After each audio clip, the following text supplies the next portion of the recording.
Hey everybody, Matt Watson here, Watson Farms. Wanted to show you, we just started feeding hay.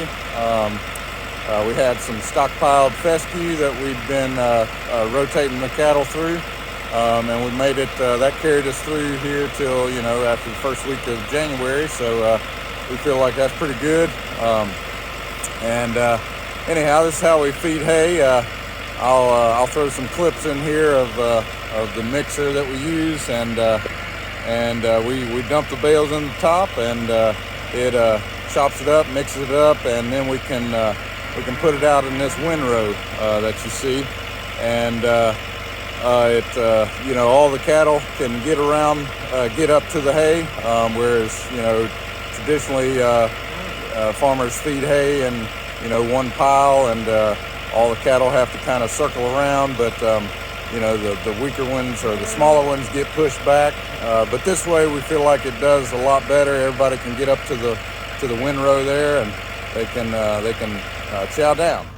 The hay we're feeding is a mix of oats and ryegrass, and we're also mixing in some crabgrass silage, so some baleage, some people call it, but we were able to mix those two together, and it's really a high quality mix, and the mixer chops it up to where the cattle, it's in pretty small pieces, and the cattle don't have to do so much chewing. So that's a little look at the product that we're feeding, and it's herbicide free, and a really good quality mix that should keep them gaining weight like we like through the winter until we get some grass grown.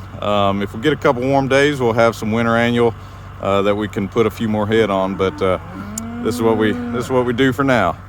One reason we feed cattle this way, in putting the hay out on pasture, we don't like them to be in mud. It's a lot different from, definitely different from the feedlots, that the feedlots, the cattle are stationary.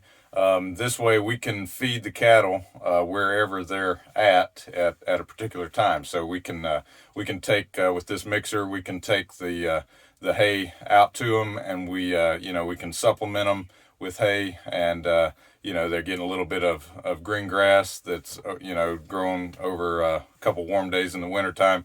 We can feed right on top of the pasture that they're on. So that's a lot different than hemming them up in one place over the winter. It gets muddy, wet, real not good conditions. So we can avoid that with this piece of equipment. We can take the hay out to them. It can be mixed in a uniform manner, and it's got scales on it, so we can feed them exactly the right amount of dry matter based on the average weight of the animal in the herd. So anyhow, several advantages to why we feed hay this way, and give you a little inside look of that.